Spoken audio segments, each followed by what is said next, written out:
আসসালামু আলাইকুম, welcome to my channel. কেমন আছেন সবাই? আজকে এমন একটি নাস্তার রেসিপি নিয়ে আপনাদের কাছে হাজির হয়েছি। এই নাস্তাটা আপনি যদি বাসায় বানান, সেক্ষেত্রে আপনার পরিবারের হাজব্যান্ড বলেন, শাশুড়ি বলেন, পরিবারের যারা আছে সবাই অনেক খুশি হবে। সবাই বারবার রিকোয়েস্ট করবে এই নাস্তা আবার বানিয়ে খাওয়ার জন্য। তো চলুন এই নাস্তাটা দেখে আসি। এখন এখানে আমি 1 কাপ পরিমাণ ময়দা নিয়েছি। এর সাথে আমি অ্যাড করে দিচ্ছি 1 টিস্পুন কালো জিরা এবং 1 চিমটি পরিমাণ লবণ। আর অ্যাড করে দিব 2 টিস্পুন রান্নার তেল। আপনারা চাইলে এখানে ঘি গলিয়েও ব্যবহার করতে পারেন 2 স্পুন। সব কিছু দেওয়ার পর আমি অল্প অল্প করে পানি দিয়ে একটা ডো রেডি করে নেব। ডোটা শক্ত হবে না, নরমও হবে না, একদম এরকম সফট হতে হবে। ডোটাকে রেডি করে আমি এক পাশে রেখে দিব, এটা 10 মিনিটের জন্য। এখন নাস্তাটার জন্য পুর বানাতে আমি চলে এসেছি। এখানে আমি যখন দুপুরে ভাত রান্না করেছিলাম তখন ডাল সিদ্ধ করে রেখেছিলাম, মসুর ডাল আর মুগ ডাল, সেটা দিয়ে পুর বানাবো। তো এখানে আমি পেঁয়াজ দিয়ে দিয়েছি। সয়াবিন তেল দেওয়ার পর এর সাথে আমি এখন অ্যাড করে দিয়েছি 2টা কাঁচামরিচ। আপনারা যতটুকু ঝাল পছন্দ করেন ঠিক ততটুকুই কাঁচামরিচ অ্যাড করবেন এবং এর সাথে আমি আদা রসুনের পেস্টও অ্যাড করে দিচ্ছি। আমি ভিডিও বড় হয়ে যাবে সেই জন্য তাড়াহুড়া করে আপনাদেরকে সব কিছু দেখাচ্ছি। এখন আমি নেড়ে চেড়ে ভালো করে ফ্রাই করে নিব। এখানে কোনো পানি অ্যাড করব না, কাঁচা গন্ধ চলে যাওয়া পর্যন্ত অপেক্ষা করব।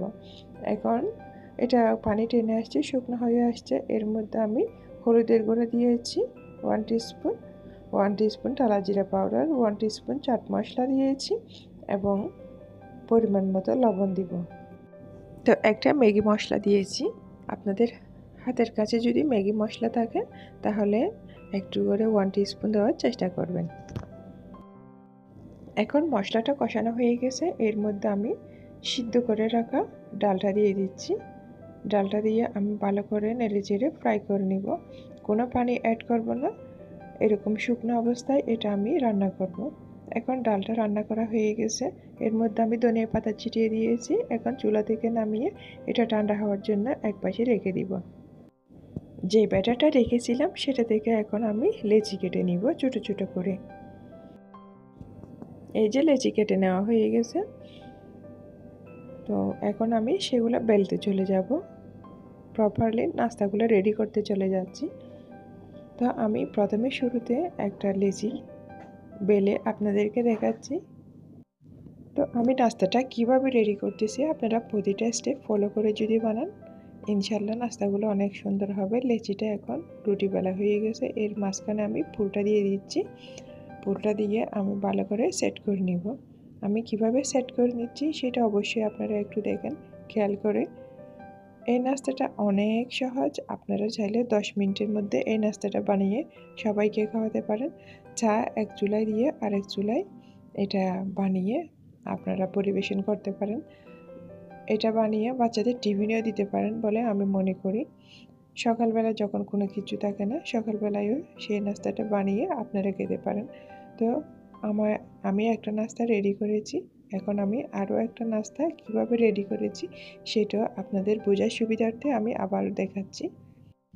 তো আমার রেসিপিগুলো যদি আপনাদের ভালো লাগে অবশ্যই আমার চ্যানেলটা সাবস্ক্রাইব করে দিবেন। আর আপনাদের ভালো লাগা মন্দ লাগা আর কে কোন জায়গা থেকে দেখতেছেন সেটা অবশ্যই কমেন্ট বক্সে কমেন্ট করে জানাবেন। আপনারা কমেন্ট করলে আমার অনেক ভালো লাগে কমেন্টগুলো পড়তে। তো 2টা নাস্তা আপনাদেরকে বানিয়ে দেখিয়েছি, দেখলেন তো নাস্তাগুলো কতটা সহজ, কতটা ইজি। যারা ব্যাচেলর আছে তারাও এই নাস্তাটা বানিয়ে খেতে পারে। এই নাস্তাটা বানাতে তেমন কোনো সময়ের প্রয়োজন হয় না, তেমন কোনো বিশেষ উপকরণেরও প্রয়োজন হয় না। হাতের নাগালে যা আছে তা দিয়ে বানানো পসিবল। তো আমি এইভাবে সব নাস্তাগুলো রেডি করে নিচ্ছি একটা একটা করে। এখন আমার সব নাস্তাগুলো রেডি হয়ে গেছে। এখন আমি চুলায় চলে যাব ভাজতে। তো আমার রেসিপিগুলো যদি ভালো লাগে আমার চ্যানেলটাকে অবশ্যই সাবস্ক্রাইব করে দিবেন, আমার চ্যানেলটাকে একটা একটা করে লাইক করে দিবেন। আর আপনাদের ফ্রেন্ডস অ্যান্ড ফ্যামিলির সাথে আমার রেসিপিগুলো শেয়ার করবেন। আর আমার রেসিপিটা কেমন লেগেছে সেটা কমেন্ট করে জানাবেন। তো এখন আমি নাস্তাগুলো তেলের মধ্যে একটা একটা করে ছেড়ে দিয়েছি।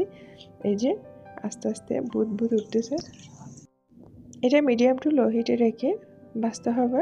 তেলটা বেশি গরম হতে পারবে না। যখন কুসুম কুসুম গরম হবে ঠিক সেই অবস্থায় নাস্তাগুলো তেলের মধ্যে ছেড়ে দিতে হবে। এখন আমার সব নাস্তাগুলো ভাজা হয়ে গেছে। এখন আমি সবগুলো একটা একটা করে তুলে নিয়েছি, তা আপনাদের সামনে পরিবেশন করতেছি। দেখলেন তো কতটা ফুলকো হয়েছে, কতটা লোভনীয় হয়েছে, দেখতে কতটা সুন্দর লাগতেছে। আপনারাও এই রেসিপিটা ফলো করে অবশ্যই বানাবেন। এই রেসিপিটা অনেক মজা। এই নাস্তাটা উপর থেকে যতটা সুন্দর হয়েছে ভিতর থেকে তার চেয়েও বেশি সুন্দর হয়েছে এবং খেতেও অসাধারণ হয়েছে। তো আমি আপনাদেরকে একটা নাস্তা ভেঙে দেখাচ্ছি ভিতরটা কেমন হয়েছে। এই যে একটা নাস্তা আমি ভেঙে আপনাদেরকে দেখাচ্ছি, এটা কতটা ইয়ামি হয়েছে ভিতর থেকে। তো আজকে এই পর্যন্ত, আবার কথা হবে, দেখা হবে আপনাদের সাথে অন্য কোনো রেসিপি নিয়ে। তো সবাই ভালো থাকবেন, সুস্থ থাকবেন আর আমাদের জন্য দোয়া করবেন। আসসালামু আলাইকুম।